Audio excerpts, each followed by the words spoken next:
नमस्कार साथियों, आज भारतीय राष्ट्रीय कांग्रेस की इस विशेष पत्रकार वार्ता में आप सबका स्वागत है। देश का किसान आंदोलनरत है। पिछले एक हफ्ते से किसान करो या मरो की राह पर आंदोलन के रास्ते पर खड़ा है। किसान और मजदूर की आत्मा कराह रही है। देश की मिट्टी, खेत, खलिहान न्याय मांग रहे हैं। अन्नदाता अपना अधिकार मांग रहा है और मोदी सरकार उन्हें घाव देने में जुटी है। कभी राष्ट्रीय राजमार्ग खुदवाकर, कभी कंटीले तार लगवाकर, कभी मिट्टी के बांध बनवाकर, कभी सड़कों पर खाइयां खुदवाकर, कभी ठंड के मौसम में धरती के बेटों पर वाटर कैनन चलवाकर और किसानों के बेटों यानी पुलिस और फौज के जवानों को किसानों के सामने खड़ा कर संगीन के सायों में डराने की कोशिश करवाकर मोदी सरकार राजनीतिक तौर से बेईमान है और किसान की पीठ में छुरा घोंप रही है।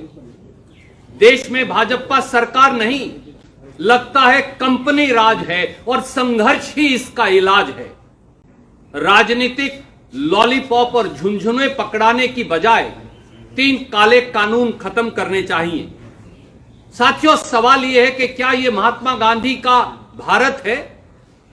क्या भाजपा सरकार के मालिक मुट्ठी भर उद्योगपति हैं या इस देश के 130 करोड़ नागरिक? क्या दिल्ली दरबार पूंजीपतियों की तिजोरी का गुलाम है या फिर देश के संविधान का? समय आ गया है कि भारत के 130 करोड़ भारतवासियों को यह सवाल पूछना पड़ेगा। काले कानूनों पर विशेष कमेटी का लॉलीपॉप पकड़ाकर बेईमानी बंद करे मोदी सरकार, हमारी पहली मांग यह है। कल जब किसान संगठनों को बातचीत के लिए बुलाया गया था तो हम सबको उम्मीद थी कि चंद धन्ना सेठों की चौकीदार मोदी सरकार 62 करोड़ अन्नदाताओं की आवाज और पुकार को सुनेगी और 3 कृषि विरोधी काले कानूनों को खत्म करने की घोषणा करेगी। पर दुर्भाग्य यह है कि देश के कृषि मंत्री ने विशेष कमेटी का जुमला पेश कर देश और किसानों की आंखों में धूल झोंकने का काम किया। क्या प्रधानमंत्री और भारतीय जनता पार्टी की सरकार बताएगी कि 3 खेती विरोधी काले कानूनों पर विचार करने के लिए कानून बनाने से पहले यह कमेटी क्यों नहीं बनाई गई? मोदी सरकार ने यह काले कानून चोर दरवाजे से अध्यादेश बनाकर क्यों लेकर आई? जब कांग्रेस और विपक्षी दलों ने देश की संसद में इन 3 काले कानूनों का विरोध किया था और इन्हें संसद की विशेष समिति में भेजने की मांग रखी थी, तो मोदी सरकार ने उस मांग को क्यों नहीं माना? कांग्रेस और विपक्षी दलों के सदस्यों को निलंबित क्यों कर दिया गया था? राज्यसभा में बहुमत ना होते हुए भी ध्वनि मत से यानी वॉइस वोट से इन काले कानूनों को क्यों पारित करवाया गया था?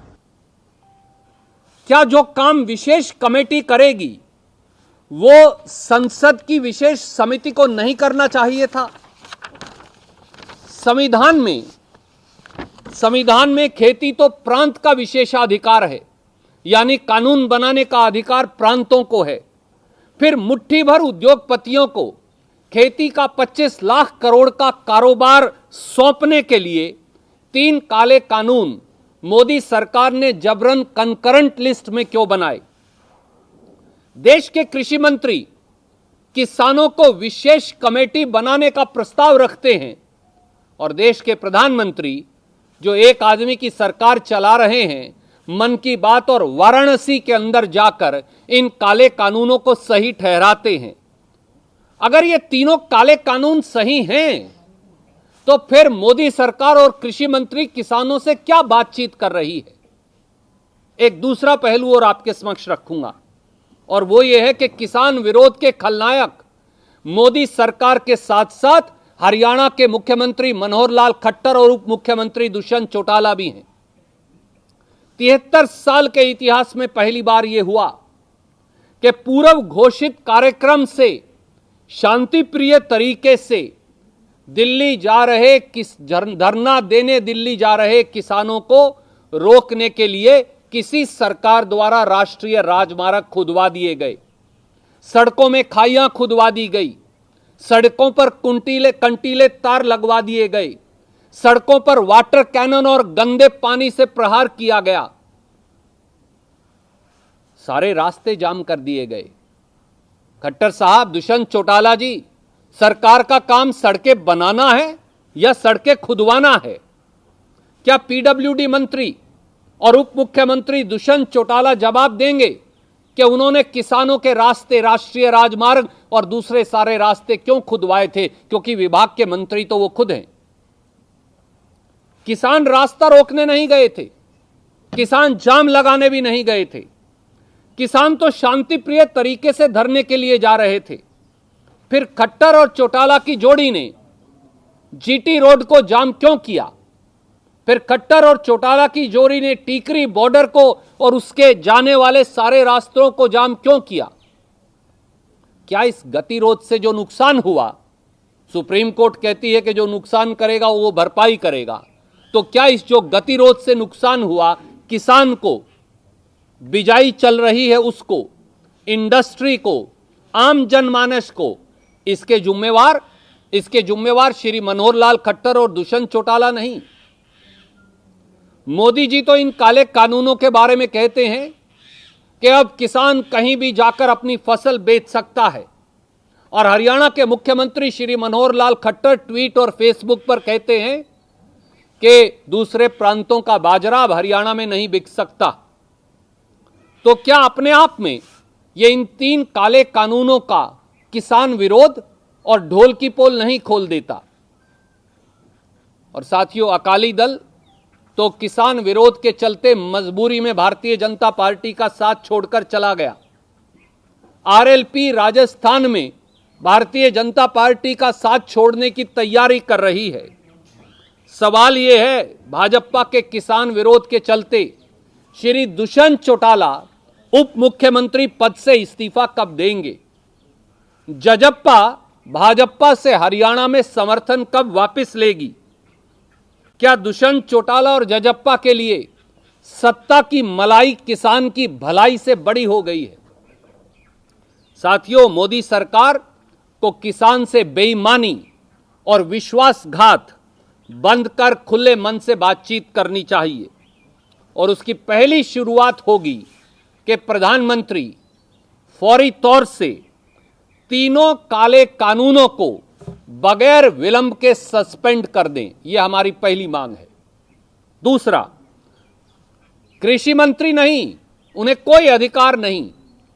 प्रधानमंत्री, एक ही मंत्री और प्रधानमंत्री इस देश में हैं, तो किसानों से वार्तालाप खुद प्रधानमंत्री करें, यह हमारी दूसरी मांग है।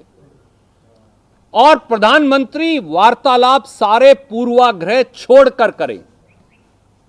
तीसरा, हम ये कहना चाहेंगे मोदी जी को, मोदी सरकार अगर कंपनी राज है, अगर चंद धन्ना सेठों की गुलाम और दासी बन गई है, तो फिर इस कंपनी राज का संघर्ष ही इलाज है। मुट्ठी भर पूंजीपतियों की गोद में बैठी अहंकारी मोदी सरकार इसे देश के 130 करोड़ लोगों और 62 करोड़ अन्नदाताओं की चेतावनी मान ले, और कल जब किसान बातचीत के लिए आए तो नंबर 1, तीनों काले कानूनों को सस्पेंड करने की घोषणा करिए। नंबर 2, 12,000 से अधिक किसानों पर दर्ज मुकदमे बगैर शर्त के वापस लीजिए। नंबर 3, किसान पर पराली जलाने के लिए फाइन, करोड़ों का फाइन लगाने वाला ऑर्डिनेंस और किसानों पर दर्ज सारे मुकदमे वापस लीजिए, और फिर पूर्वाग्रह छोड़ खुले मन से किसान से बात करिए। यह भारतीय राष्ट्रीय कांग्रेस की मांग है। आप कोई प्रश्न पूछना चाहें तो स्वागत है।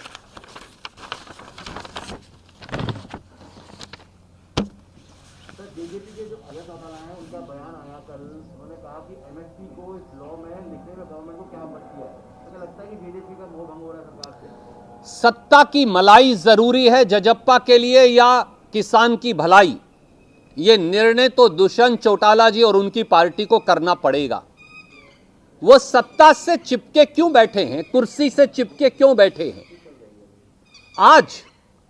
आज जब पूरे देश का किसान कराह रहा है, आज जब हरियाणा और पंजाब, मध्य प्रदेश और उत्तर प्रदेश, गुजरात से लेकर और उड़ीसा तक का किसान आंदोलनरत है, आज जब लाखों किसान अपने बीवी बच्चों के साथ दिल्ली के चारों तरफ बैठे हैं, तो सत्ता की मलाई खाने वाले दुष्यंत चौटाला को यह निर्णय करना पड़ेगा कि उनके लिए कुर्सी प्यारी है या किसान की भलाई।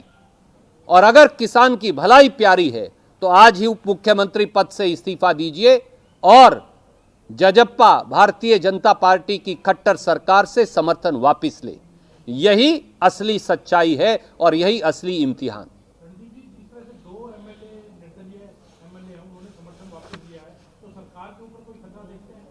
सबसे पहले तो मैं दोनों निर्दलीय विधायक जिन्होंने अंतरात्मा की आवाज सुनी, पीड़ित किसान की आह सुनी, धरती के बेटों की तकलीफ सुनी, खेत और खलिहान की आवाज सुनी और जुल्मी जाबर खट्टर सरकार से समर्थन वापस लिया, मैं उन दोनों विधायकों को मुबारकबाद भी देता हूं और उनके इलाके की जनता को भी मुबारकबाद देता हूं। उम्मीद है कि बाकी निर्दलीय विधायकों की भी आत्मा जागेगी और वो भी आगे बढ़कर ये साहसी निर्णय लेंगे। जहां तक सरकार का सवाल है, खट्टर सरकार के पास ना पहले बहुमत था ना आज बहुमत है। ये सरकार अल्पमत में जबरन जोर जबरदस्ती के आधार पर जनमत के विरोध में पहले भी बनाई गई थी और आज भी ये जनमत के विरोध में बनाई गई इलीगल अनकॉन्स्टिट्यूशनल सरकार है। जितना जल्दी खट्टर सरकार को चलता कर देंगे हरियाणा के 2.5 करोड़ लोग और हरियाणा के अन्नदाता, उतना ही सही है। और हरियाणा के जो विधायक साथी हैं जो आज सरकार के पक्ष में खड़े हैं, चाहे वो भारतीय जनता पार्टी के अंदर भी हों, उनको भी अपनी अंतरात्मा के अंदर झांककर सोचना चाहिए, वरना उनका राजनीतिक अस्तित्व भी मिट जाएगा। सर, एमएसपी गारंटी देना कितना मुश्किल काम है, क्योंकि कांग्रेस अब तक ये कह रही है कि हम सत्ता में आए तो कानून को खारिज कर देंगे तीनों को, लेकिन एमएसपी गारंटी को लेकर तो कहीं नहीं बोला जा रहा कि हम एमएसपी गारंटी देंगे। और अगर आप एमएसपी गारंटी देंगे तो क्या दिक्कतें हैं, और अगर दिया जा सकता है तो सरकार क्या कहाँ से हो रही थी? आदरणीय साथी, काश आप पंजाब का, राजस्थान का पारित किया हुआ कानून पढ़ लेते तो आप ये पाते कि इस कानून की जो सारी खामियां हैं उन्हें खारिज करने का किस प्रकार से हमने प्रावधान बनाया है। मैं आपको याद दिलाऊंगा, किसान को न्यूनतम समर्थन मूल्य प्रणाली कांग्रेस पार्टी ने शुरू की थी और उस न्यूनतम समर्थन मूल्य की गारंटी शुदा प्रणाली से किसान खुश है। आज तक किसान ने विरोध नहीं किया, क्योंकि किसान को मालूम है अनाज मंडी में जब फसल लेकर जाएगा तो जो दिल्ली की सरकार ने मूल्य निर्धारित किया है, फूड कॉरपोरेशन ऑफ इंडिया हो, हैफेड हो हरियाणा में, पंजाब में पनफेड हो, फूड एंड सिविल सप्लाईज विभाग हो, वो सब किसान की न्यूनतम समर्थन मूल्य पर फसल खरीदेंगे। अगर कोई व्यापारी भी मंडी में आएगा तो वो भी किसान की फसल खरीदेगा। आड़ती को अपना कमीशन मिलेगा, मंडी मजदूर को, छानने वाले को, मुनीम को, कर्मचारी को अपनी तनख्वाह और पैसा मिलेगा मजदूरी का, और थोड़ा सा पैसा ग्रामीण विकास के अंदर रूरल डेवलपमेंट फंड के माध्यम से जाएगा। और ये पैसा किसान नहीं देता, ये पैसा खरीद एजेंसियां देती हैं। तो ग्रामीण विकास भी होता है और किसान को गारंटी शुदा कीमत भी मिलती है। मोदी जी अनाज मंडियां खत्म कर रहे हैं, उनका जो नया कानून है। जिस दिन अनाज मंडियां खत्म हो जाएंगी, आप बताइए, देश में कृषि सेंसस के मुताबिक 18-19 के 15 करोड़ किसान हैं। जब अनाज मंडी ही नहीं होंगी तो किसान को दिल्ली दरबार का न्यूनतम समर्थन मूल्य देगा कौन? क्या 15 करोड़ खेतों के अंदर जाकर फूड कॉरपोरेशन ऑफ इंडिया न्यूनतम समर्थन मूल्य यानी एमएसपी दे सकती है? जवाब नहीं में। वो तो 42,000 देश की मंडियों से नहीं खरीदते, वो भी प्रांतीय सरकारें मदद कर खरीदती। तो ऐसे में एमएसपी की प्रणाली खत्म हो जाएगी और 5 बड़े इस देश के जो धन्ना सेठ हैं वो 25 लाख करोड़ का खेती की उपज का कारोबार पर कब्जा कर लेंगे। उसका सीधा नुकसान दो और वर्गों को होगा। ये किसानों की लड़ाई नहीं। जो राशन की दुकान पर चावल, गेहूं, दाल, चीनी इत्यादि दिए जाते हैं गरीबों को, अनुसूचित जाति और पिछड़े वर्गों को, अपने आप वो भी खत्म हो जाएगा। जब सरकार कुछ खरीदेगी नहीं तो उनको राशन की दुकान पर सस्ता अनाज देगा कौन? और तीसरा, जो आम उपभोक्ता है इस देश का, जो किसान नहीं है, जो नौकरी पेशा है, जो छोटा मोटा व्यवसाय करता है, उसको वो 5 कंपनियां अपने मनमाने तरीके से अपनी कीमत के ऊपर सामान बेचेंगी, जैसा असेंशियल कमोडिटीज एक्ट को खत्म कर प्रावधान कर दिया गया है। अब 100% अगर कीमत ना बढ़ जाए तो सरकार दखल अंदाजी नहीं करेगी। यानी 70 रुपए की दाल 140 रुपया किलो से ऊपर जाएगी तो ही सरकार दखल अंदाजी कर सकती है। यह सरकार जमाखोरों और काला बाजारों की भारतीय जनता पार्टी की सरकार है। यह सरकार धन्ना सेठों की खजाने और तिजोरी की चौकीदार सरकार है और यही किसान का विरोध है। तो एक सवाल है, यूपी गवर्नमेंट तैयारी कर रही है जो इंसेंटिव दिया जाता था इंटर फेथ मैरिजेस के, तो आफ्टर 44 ईयर जो तैयारी कर रही है इस कानून को विड्रॉ करने की। साथियों, उत्तर प्रदेश की सरकार वहां के गन्ना किसान का जो बकाया है, जो 9,000 करोड़ रुपया के करीब हो गया, वो क्यों नहीं देते आदित्यनाथ जी? आदित्यनाथ जी वहां के किसान को न्यूनतम समर्थन मूल्य क्यों नहीं देते? क्या आप जानते हैं कि यूपी में केवल 1% फसल सरकारी एजेंसियों द्वारा खरीदी जाती है। 99% उत्तर प्रदेश की फसल आज भी किसान प्राइवेट व्यापारी को बेचने को मजबूर है। और यही कारण है कि जब धान की फसल आएगी तो पूरे पश्चिम उत्तर प्रदेश का किसान हरियाणा आकर उसे बेचने की कोशिश करता है। गेहूं की भी यही लगभग परिस्थिति है, यही दूसरी फसलों की परिस्थिति है। बजाय आप लोगों को इस प्रकार के उल जलूल कानूनों से भटकाएं और नीतियों से, आप वहां के अन्नदाता की पुकार क्यों नहीं सुनते? ढोंगी आदित्यनाथ से हमारा यह सवाल है। शिक्षा मंत्री है जब वो कहते हैं कि 2001 में एक कानून आया था और 2001 के बाद कांग्रेस की गवर्नमेंट रही, कांग्रेस ने सब स्टेट से इसी कानून के बारे में खूब चर्चाएं की और अब मोदी सरकार ने लागू कर दिया, इसलिए कांग्रेस को दिक्कत। Model APM. आदरणीय मित्र, अगर कोई अंधा हो जाए, शिक्षित होकर अशिक्षित हो जाए, अगर कोई सूरज की रोशनी को अंधकार कहना शुरू कर दे, तो मैं यही कहूंगा कि ईश्वर उन्हें सद्बुद्धि दे। कानून बनाएं मोदी जी, कानून पारित करें मोदी जी, अध्यादेश लाएं मोदी जी, संसद में बगैर चर्चा करवाएं कानून पारित करवाएं मोदी जी, राज्यसभा में बहुमत ना होते हुए भी ध्वनि मत से जबरन कानून पास करवाएं मोदी जी। और जिम्मेवार कांग्रेस, भगवान उनको सद्बुद्धि दे। मैं केवल हाथ जोड़कर यही प्रार्थना करूंगा।